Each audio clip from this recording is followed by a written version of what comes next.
Good afternoon, everyone, and welcome to our webinar, Farm Income and Financial Forecast, November 2019 Update. My name is Valerie Negron, and I will be your host. As a reminder, this webinar is being recorded and will be posted on the ERS website next week. At any time during the webinar, you may enter a question into the chat feature at the bottom left corner of your screen, and our speaker will answer questions at the end of the presentation. Our speaker today is Carrie Lakowski. Carrie is a senior economist and farm income team leader at USDA's Economic Research Service. She is responsible for developing sector-wide measures of farm income, value added, and the aggregate farm sector balance sheet.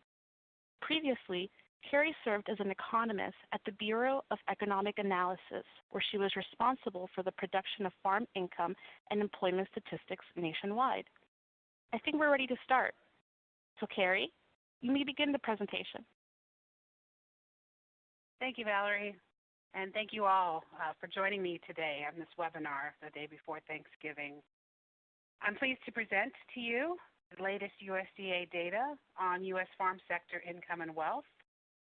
The ERS Income and Finance Program measures, forecasts, and explains indicators of economic performance for the U.S. farm sector. We release our forecasts 3 times a year, and with today's forecast, we are updating our U.S. forecasts for 2019 to include some new and updated data as it has become available since our August release, and this includes some additional survey-based data on 2019 crop plantings, production, and pricing. We're also using the latest forecasts from the November World Agricultural and Supply Demand Estimates Report, WASDE report. So what does our forecast cover? First, we'll start by looking at the 2 million farms who operate 900 million acres of land.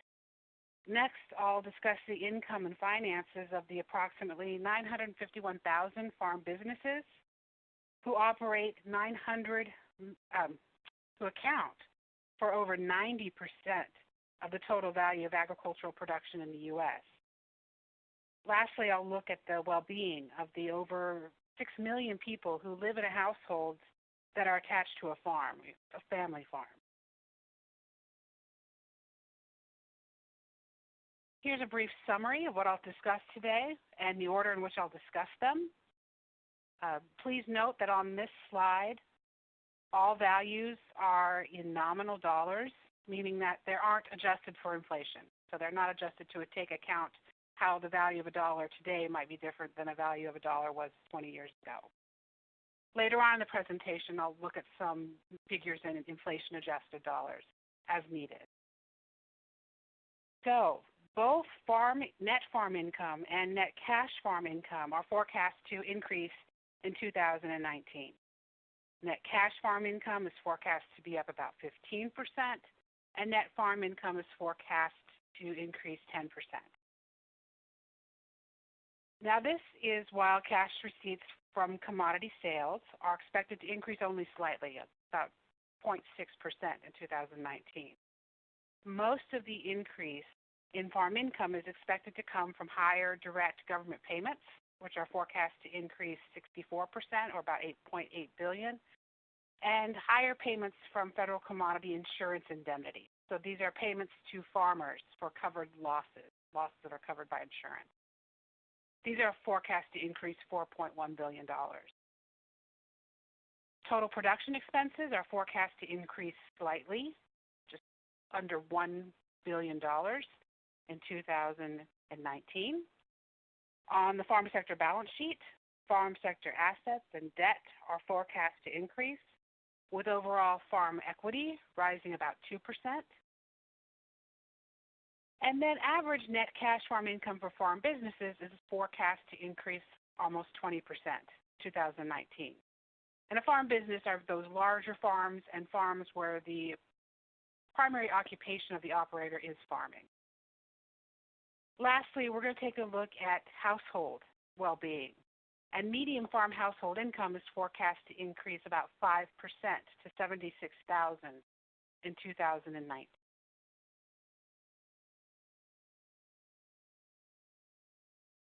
We have two primary measures of farm sector income. First, we have net cash farm income, which is shown by the orange line. This includes cash receipts from farming or sales of farm commodities, as well as cash farm-related income, government payments from farm programs, less cash expenses. So these are the costs that farmers incur in order to produce their production, things like seed purchases, labor costs. And by cash, we just mean that there's a market transaction for the exchange. Net farm income is shown by the blue line, and it is a broader measure that incorporates non-cash items in addition to cash items, and includes an accounting for changes in inventories, which I'll talk about a little more later, and includes non-cash expenses like economic depreciation. Both measures are forecast to increase in 2019. Now note in this chart, it's in inflation-adjusted dollars. So we've adjusted prior years to be consistent with the level of inflation in 2019. So let's start with looking at net farm income, the blue line.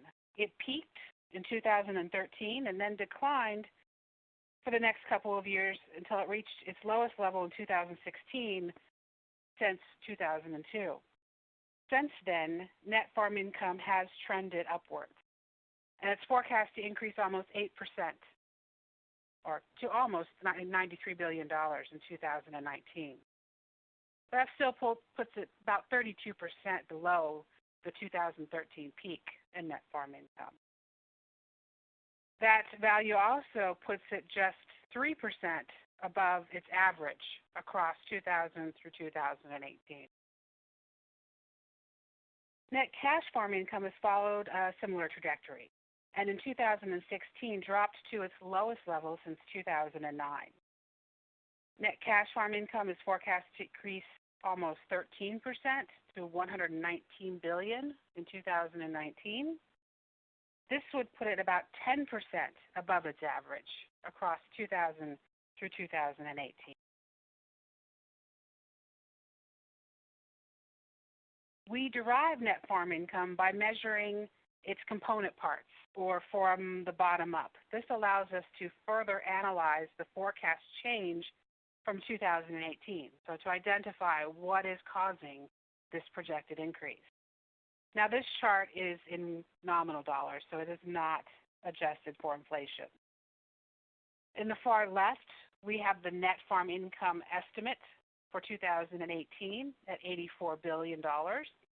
And then on the far right, we have the farm income forecast for 2019 at $92.5 billion. The bars in blue indicate which components are expected to add to growth, while the bars in red identify which components would take away from growth. So working left to right, crop cash receipts are forecast to increase $1.9 billion. But we have to make an adjustment, a downward adjustment for crop inventories, $7.5 billion to be exact. In net farm income, we're trying to get an income from current production only. So we make an adjustment to account for changes in inventories because they actually represent sales from prior year's production, not current year's production. Livestock receipts and the inventory adjustment are relatively unchanged and offsetting in from 2018. Production expenses are forecast to increase slightly, $0.7 billion. Now it's shown as a negative here because higher expenses are reduce income because we subtract out expenses in the calculation of net farm income.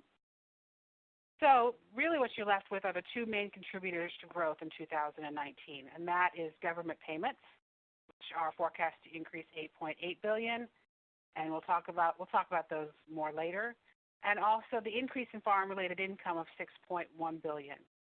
That is primarily reflecting higher insurance indemnity payments to farmers from commodity insurance programs, so like crop insurance.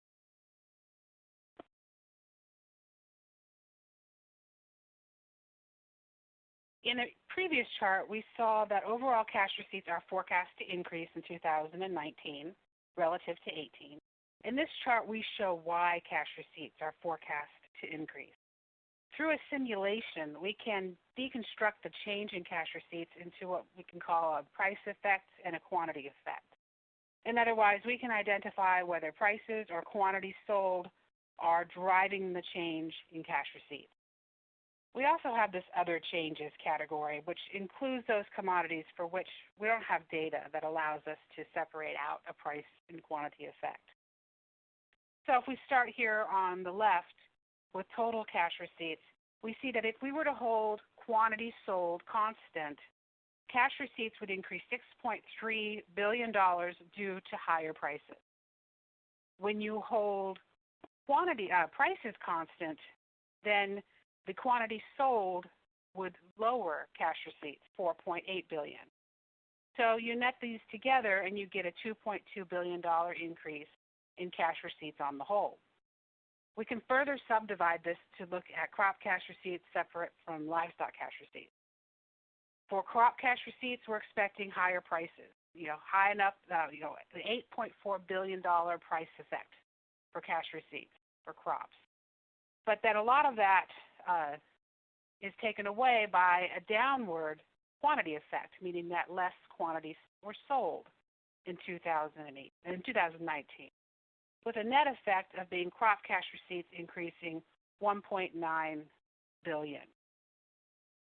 On the livestock, we have the opposite story.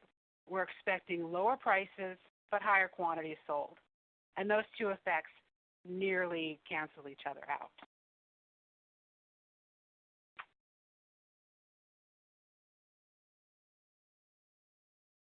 Next, we can look at cash receipts by commodity. Now note, our data, all of it, including cash receipts, are reported as calendar year forecasts, so not crop year forecasts. The data in this chart is in nominal dollars, and we forecast receipts for about 25 different commodities, or crop commodities specifically, or commodity groupings. This chart just focuses on the major crops. Total cash receipts for crops are forecast to increase about 1%, led by increases in receipts for corn and vegetable and melons. Cash receipts for corn are forecast to increase about 2%, or almost $1 billion, due to higher prices. Now here for corn especially, we have large opposing prices received and quantities sold impacts, meaning we're expecting higher prices and lower quantities sold. This is happening as a result of reduced yields and production forecasts for the 2019/20 marketing year, and this is expected to reduce and tighten supplies, which lead to higher prices, and these higher prices are expected to increase cash receipts for corn. It's a different story for soybean cash receipts, where receipts are forecast to decline about 5%, or $1.8 billion, reflecting anticipated drops in both prices and quantity sold in 2019. Cotton prices or receipts are forecast to decline. And then we have receipts for fruits, nuts, vegetables, and melons. They are all forecast to increase in 2019 after declining in 2018. And this is largely due to price increase. Finally, wheat receipts are forecast to fall as quantities sold and prices are expected to decline in 2019. Looking over at animal and animal product cash receipts, or you might hear me refer to the livestock cash receipts. While receipts for cattle and calves are forecast to fall slightly, 1% in 2019, larger changes for other commodities are expected to nearly offset each other. Receipts for dairy and hogs are forecast to increase following expected higher milk prices, and for hogs, both higher prices and higher quantities sold. On the flip side, receipts for broilers and chicken eggs are forecast to decline due to lower prices.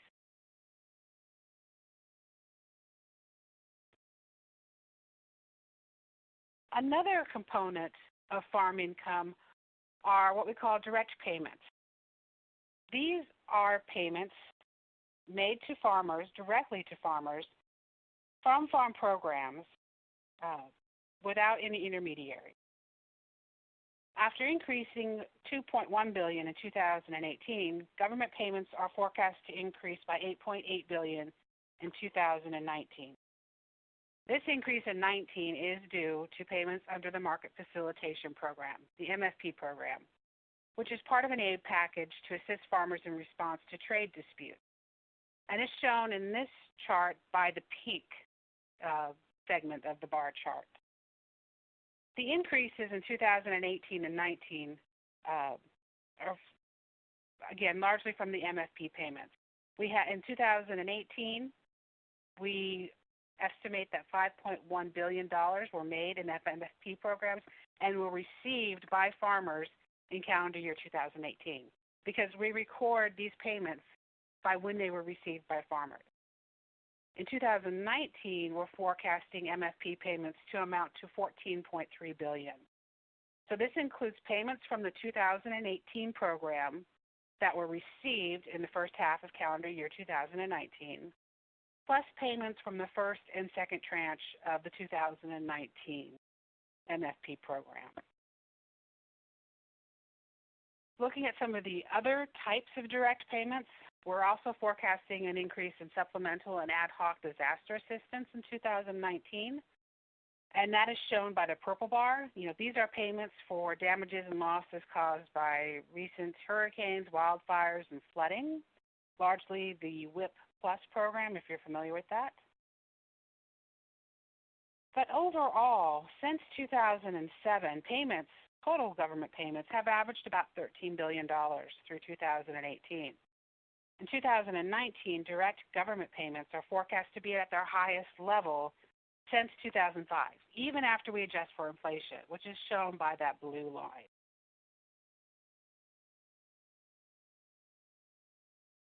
Not included in our measure of direct government payments are commodity insurance indemnities. So these are payments made to farmers for losses that are covered by insurance.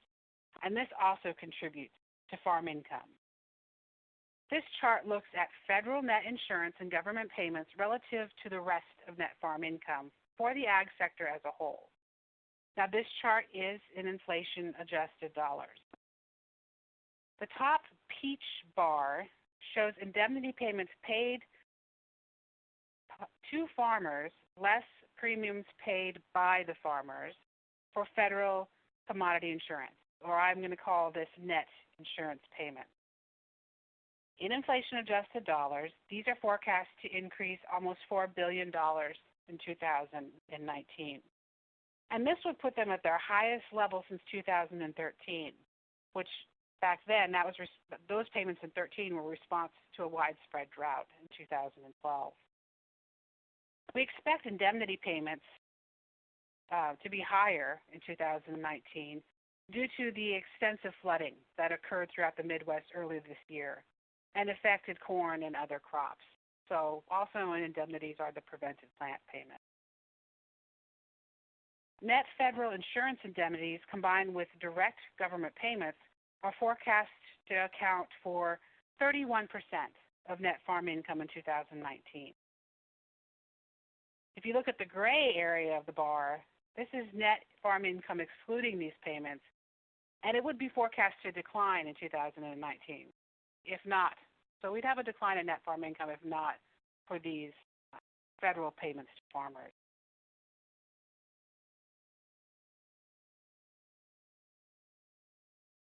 So now that I've discussed the sources of income or farm revenue, let's take a look at the expenses incurred by farmers to produce their agricultural output, or what we call production expenses. These items include things such as spending on feed, fertilizer, and hired labor. In total, production expenses are forecast to stabilize in 2019 after decreasing in 2018. This chart shows total expenditures in both nominal and inflation-adjusted dollars. In nominal dollars, the blue line, expenses are forecast to remain nearly unchanged from 2018. but when adjusted for inflation, expenses are forecast to decline 1.6% in 2019. This would mark the 5th consecutive year of declining expenses. And we haven't seen a decline of this magnitude or duration since the farm crisis of the early 1980s. And while below their peak in 2014, expenses in 2019 are forecast to be near levels seen around 1979 and 1980.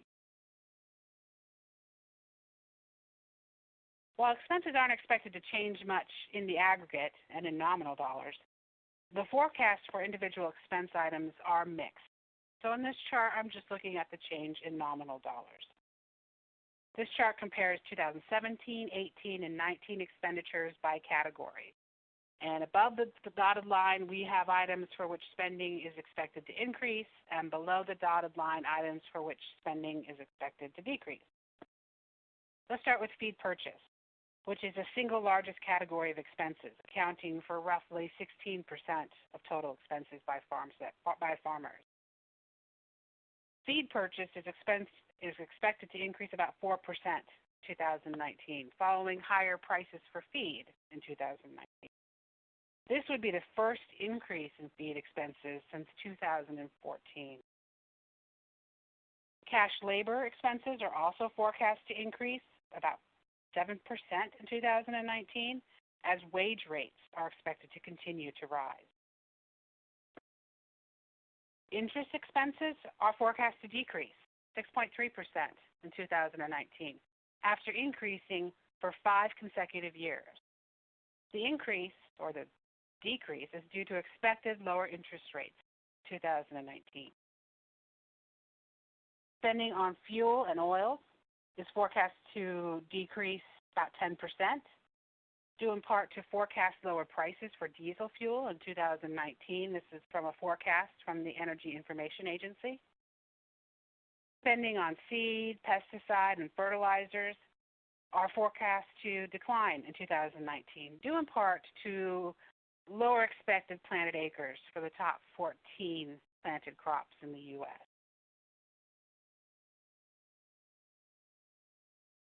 In addition to farm income, the balance sheet is another tool that we can use to measure or gauge the health of the farm sector. It provides information on the value of physical and financial assets and the level of debt in the U.S. agricultural sector over time.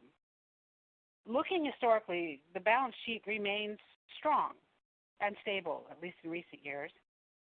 Farm equity, as shown by the green area, is forecast to increase slightly, just 0.3% in 2019 in inflation-adjusted dollars, and has been relatively stable since 2015.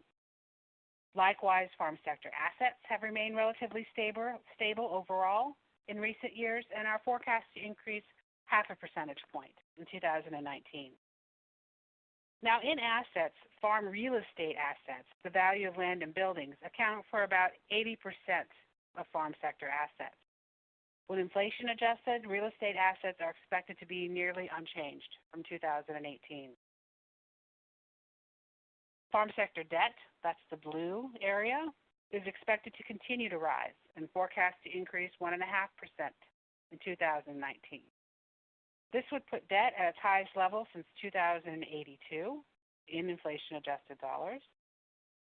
The increases since 2015 are being driven by increases in real estate debt, which accounts for about 60% of total debt. But the value of farm sector assets still greatly exceeds the level of debt held by the sector, resulting in farm equity of about $2.7 trillion in 2019.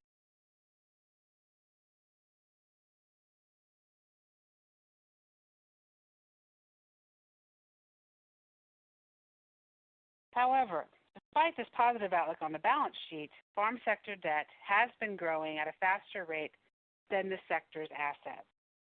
As illustrated in this chart, which looks at the amount of debt relative to assets and relative to equity, so the debt-to-asset ratio and the debt-to-equity ratio, along with their 10-year moving averages. These are what we call solvency ratios, which provide a measure of the sector's ability to repay financial liabilities, debts or loans, through the sale of assets. both ratios gradually increasing since 2013 and are expected to continue to increase through 2019. Both ratios are above the average for the prior 10 years and have been above average since 2015, which means that the sector's risk of insolvency is now at its highest level since 2009. However, the solvency ratios for the sector still remain below peak levels seen in the early 1980s. And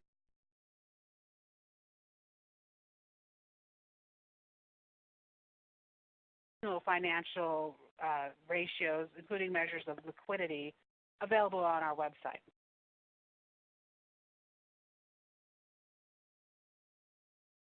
With this growing financial stress within the sector, there has been a lot of interest in farm bankruptcy. This chart looks at the rate of farm bankruptcies, which has been trending upward since 2015. And we project that the bankruptcy in 2019 will be nearly 3 per 10,000 farms. Preceding and then coinciding with this recent increase in bankruptcy rates was an increase in debt payments when measured as a share of production. So debt payments are what you pay for interest and to pay down principal. This is shown by the debt service ratio, which is the blue line. So what we're saying here is that starting in 2014, farmers have had to spend or use more of their production income to make their debt payment. And this has, in my opinion, kind of served the debt service ratio as somewhat of a leading indicator some years for the bankruptcy rate. Up to this point, we've been discussing forecasts for the farm sector as a whole. Now let's look at farm businesses, which are an important subset of all farms. A farm business is defined as all farms where the primary occupation of the operator is farming, plus those farms that had $350,000 or more in gross cash farm income before expenses. There are roughly 951,000 farms that meet this definition, and they are represented by the blue and red segments on this chart that represent commercial and intermediate farms. The gray bar is residence farms. These are small farms and farms where the principal occupation of the operator is not farming. According to 2018 Agricultural Resource Management Survey, the ARMS, resident farms accounted for the majority of all farms, but commercial and intermediate farms account for 90% of all agricultural production and hold most of the sector's assets and debt. Using data from the 2018 ARMS, we are able to project how the sector-level forecasts can be expected to affect farm businesses in 2019. And we can break down the forecast for farm business income by commodity specialization and geographic region. Now, only looking at farm businesses, average net cash farm income for farm businesses is expected to increase in 2019 after declining in each of the previous 4 years. So that's for all farm businesses. In this slide, though, we're looking just at crop farm businesses. Using ARMS, we can categorize farms by commodity specialization, meaning that at least 50% of the value of production comes from a particular commodity. Average net cash farm income for all categories of crop businesses is expected to increase in 2019. Note that this chart is in inflation-adjusted dollars, and we are looking at average or per farm net farm income, cash income, actually. All crop farm businesses are expected to benefit from higher government payments and lower cash production expenses in 2019. Those impacts were greatest for farm businesses specializing in wheat, where average net cash farm income is projected to increase 32% in 2019 to $130,000 per farm, or at the average. Average net cash farm income for farm businesses, farm businesses is expected to reach about $206,000, a level not seen since about 2014. Soybean farm businesses their average net cash farm income is expected to increase in 2019, largely due to higher government payments. And this is after declining notably in 2018. The average net cash farm income for soybean farms in 2019 is forecast to be near the average that we saw in 2017.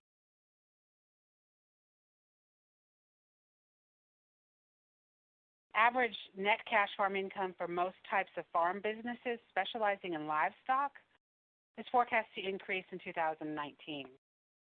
Farm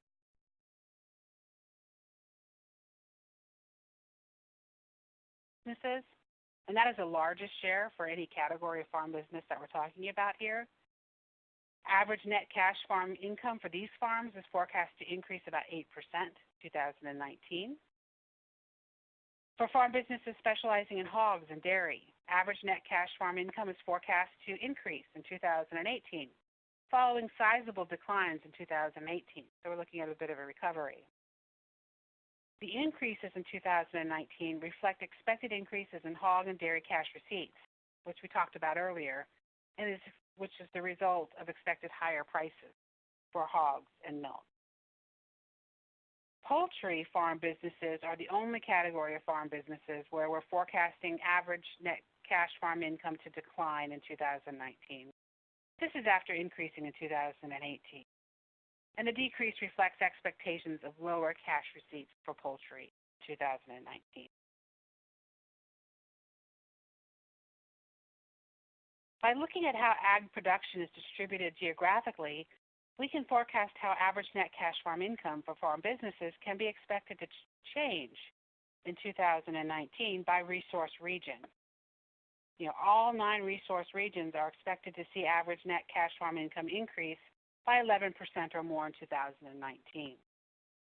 The average change for all farm businesses is 20% in 2019. And that increase overall reflects the increase in net cash farm income for the sector as a whole. So let's look at some particular regions. Farm businesses in the Northern Crescent are forecast to see the largest percentage increase in average net cash farm income at 31%. And this is again largely due to higher dairy receipts, higher milk prices. Farm businesses in the Northern Great Plains are expected to benefit the most from higher government payments in 2019, as they're expected to see an increase of 28% in average net cash farm income. The smallest increase is forecast for farm businesses in the Fruitful Rim, following an expected increase in cash expenses, particularly labor expenses, because these farms in the Fruitful Rim, a lot of dairy and fruit farms, tend to be more labor intensive than farms in other production specialties in other areas of the country.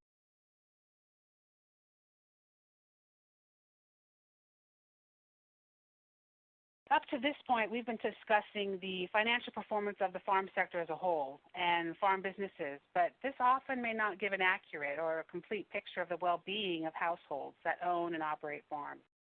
Farm profits are often shared with other stakeholders like landlords and contractors, and the well-being of farm operator households is determined by a combination of on-farm and off-farm activities, with the majority of farm household income actually coming from off the farm. So now we're going to look at all family farms. And family farms account for 98% of all the 2 million farms in the U.S. And we're going to look at the farm operator households attached to those family farms, and the over 6 million people who live in households attached to a farm. One measure of farm household well-being is household income, which for farm households we're forecasting to increase in 2019 at the median. So here we're looking at the median. We're looking at the farm that hits kind of at the middle of the distribution. This chart looks at income earned on and off farm, which combined give us total household income. For farm households, median income from farming is forecast to increase just slightly in 2019, but remain negative. Recall that most farms are residential farms. meaning that they're small farms by definition and farms where the principal operator, his or her primary occupation is not farming. So this is not their livelihood. In recent years, slightly more than half of farm households have had negative farm income. Median off-farm income, shown in the middle of the chart, is forecast to increase in 2019. Off-farm income sources include off-farm wage income, so like jobs off the farm, non-farm business earnings, dividends, and transfer payments. So in total, median farm household income is forecast to increase 5.1% to about $76,000 in 2019. This chart illustrates, again, that the majority of farm household income is coming from off-farm sources, and that is predominantly off-farm jobs.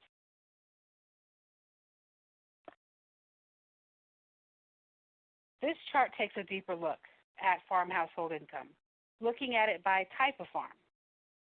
For residential and intermediate farms, the first two blocks, median household income, as shown by the red line, tracks very closely with off-farm income, which is shown by the blue line.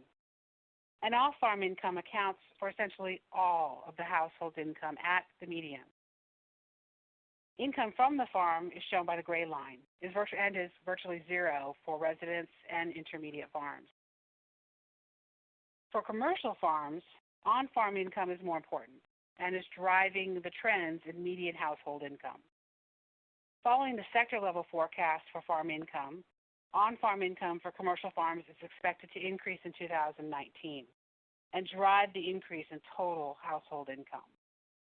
So at the median, commercial farms are expected to benefit the most from the forecasted increase in net farm income. Another indicator of farm household well-being is the amount of debt held by the household. This chart looks at mean household debt by type of debt. And by farm debt, we're talking about debt which is for farm purposes. And then the other category of debt is non-farm debt, so for non-farm purposes. We're also going to look at the debt by type of farm. In the most recent 3-year period, mean household farm debt has increased for all types of farm. But commercial and family farms saw the largest increase in debt in this recent 3-year period. Households who operate residence farms hold the largest share of non-farm debt in aggregate. And on average, household non-farm debt for residence farms has declined slightly in recent years. You know, the main point with this chart is we talked about earlier how for the sector farm debt is increasing, and it's been steadily increasing for quite a while now. So this chart is looking at which households are getting most of that farm debt. And as the chart shows, it's mostly the commercial farms that are seeing the recent farm debt. Today's release also includes additional and new data for 2018 on farm household financial indicators and analysis of farm household well-being. So I encourage you to check out our website for additional information on farm households. Speaking of our website, the information I presented today is available on our website, along with estimates for prior years. We have data tables, charts, maps, and a written summary of the findings. Our next release is scheduled for February 5th, 2020, at which time we will update our 2019 forecast again and present our first forecast for 2020. Here's our contact information. Feel free to email the Farm Income team at ERS, and that will go directly to myself and other members of the team. So with that, I am ready for any questions. All right, thank you, Carrie. Looks like we have a couple questions. Question number 1, you said crop receipts are forecast to increase in 2019 due to prices. For which crops are prices rising? Yes, we have that chart early in the presentation, looked at the price and quantity effects. And the the crops that we're seeing the biggest increases or having the biggest effect on the increase in crop cash receipts are corn, fruits and nuts as an aggregate category, and vegetables and melons. And we're also expecting to see some increases in the prices for hay and sugar beets. I mean, these aren't necessarily all the price increases that we're expecting to see in 2019, but the ones that stood out the most for me. Okay, next question. Can you break down the change in production expenses into changes due to prices versus quantities? Yeah, good question, because we're again, the same chart I was just talking about it a minute ago, the price and quantity effects. We're able to do that for crops, but not necessarily, for cash receipts, but not necessarily for production expenses. However, when we forecast expenses, one of the key things that we look at or we take into account with our forecast is price changes. So our forecasts are largely reflecting expected changes in prices because we don't really know the actual quantity of what farmers buy or how much they end up actually spending until we get the ARMS data for that particular year.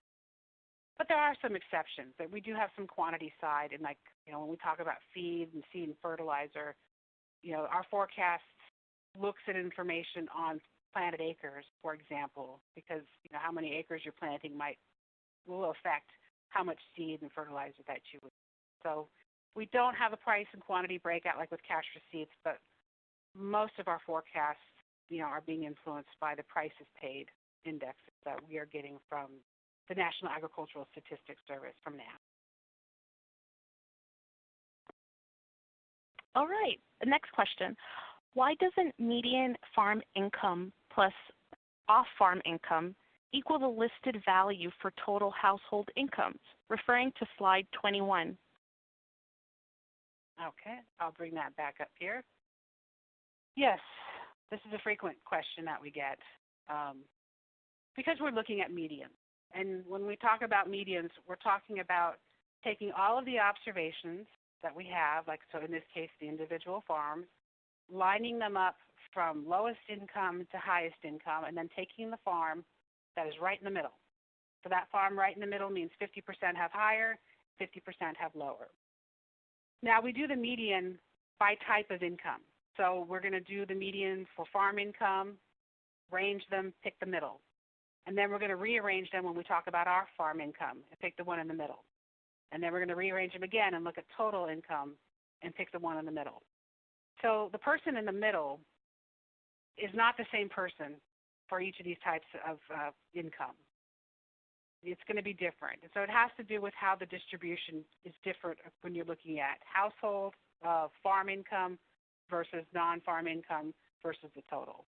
But if you were to look at total farm income, that person at the middle would have total farm income that equaled the sum of their off-farm and on-farm income. Alrighty, next question. What is happening with ARC and PLC payments? Okay. So here we're talking about government payments, which I'm going to go back to this slide, slide number 9.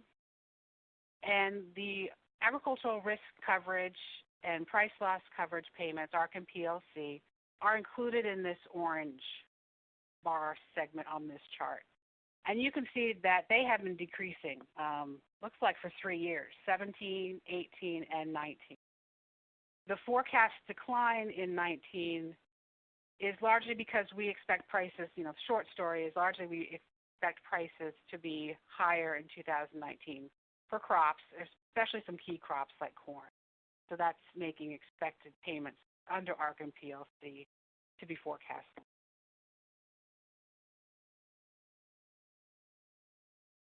Okay, here's a question from slide 5. When change in inventory value is negative in 2019, does that lead to increase in 2018 income? No, that's a good question. What we're saying when we say that we have a crop inventory adjustment of negative $7.5 billion. We're determining that $7.5 billion of what they sold in calendar year 2019 was actually from inventory, so actually came from prior years' production. Going forward, it's not going to carry forward, you know, because it's actually almost kind of the reverse. You could almost say that, actually I don't want to go that direction, but no, it doesn't have an influence on what happens in 2020. Because in 2020, especially with, you know, with net farm income, when we get to it, we're just going to try to measure current production only. If they add to inventories in 2020, so maybe farmers might choose to build up their inventories, that would increase income. But again, that's a choice that they make at the time. It's not necessarily going to be reflective of what they sold from inventories in the prior year, unless they, the farmer themselves, have some specific goals about how much inventory they want to carry over from year to year. All right, we have a question here asking if you could repeat the estimates for crop insurance indemnities for 2019 and compare that to 2018 and the historical average. Okay. I want to make sure I get this question. So I believe the question was about insurance indemnities. And I'm trying. Okay, I got the question here. I just want to make sure it. Yeah, so we're forecasting net insurance indemnities for 2019 to be at $6.5 billion in 2019. That is lower than the net payments in 2018. I unfortunately don't have the net figures right in front of me to calculate it, but it's at least twice. Well, it looks like it's 155% higher, actually, than what it was in 2018, because those are the numbers that we kind of have off to the side here. The $6.5 billion is the amount of net indemnities in 2019, and then the percent change from 2000. So, you know, they more than doubled in 2019. Historically, net indemnities are going to be at their highest level, I believe, since 2013. And I would say it's hard to, I haven't calculated the average, but you can kind of see when the weather events occurred. Like I mentioned, there was significant drought in 2012. Some of those indemnity payments extended into 2013. And then the weather event that we had this year was a lot of the flooding and the prevented planting. So probably above average indemnity or net indemnity payments in 2019 because of some weather events this year. Here's a similar question. Are the top-up payments included in insurance indemnities or direct payments to farmers? Yeah, that's a good question. The top-up payments would be insurance. Oh, wait, no, I'm sorry, I got that backwards. They're direct government payments, I think is what we determined, because the top-off payments were authorized by the WIP Plus program. I can't remember exactly what WIP stands for, the Emergency and Disaster Assistance. So that program authorized the top-off payments, so it would be a direct government payment, even though the top-off payments, I believe, are going to be administered by the Risk Management Association, the RMA, which makes the insurance payments. So I can see why the confusion, but I believe they are going to be recorded in direct government payments. All right, here's another question. Someone asked, what is the exact number of farms they should use to determine the farm income per farm? I quote, I believe you stated there are 2 million farms. So if net farm income is $92.5 billion, can I then assume the average net farm income is expected to be $46,250? Yes, I think you can do that math. I think that would be right because there are 2 million farms. I mean, it's not exactly 2 million, but it's very, very close to 2 million farms. This is the number of farms that we get from NASS, the National Agricultural Statistics Service here at USDA. So yes, if you wanted to get an average, a simple average per farm, that would be the number to use.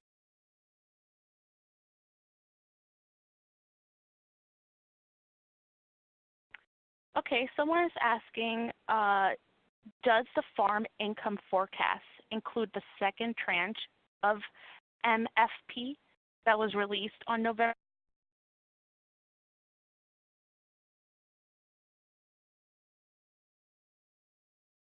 We are in August. In our August forecast, we were not including the second tranche because it hadn't yet been announced that payments would actually be made. But the announcement was made earlier this month by USDA that the second tranche would be issued and that payments actually would go out in this calendar year, and they have. We saw a massive increase very recently in the amount of payments under the MFP program as farmers have started to get their second tranche payments, and those are included in our forecast. All right, Carrie, it looks like we have time for one more question. When is the next forecast? Well, that's a great way to end it. The next forecast is going to be released on February 5th. I believe that is a Wednesday at the same time, at 11 o'clock. And as I mentioned, with that forecast, we're going to have our first look at what 2020 farm income might look like. And we will also revise this forecast for 19 as new data becomes available to it. All right, I want to thank everyone for joining us. Thank you, Carrie. Sure, thank you.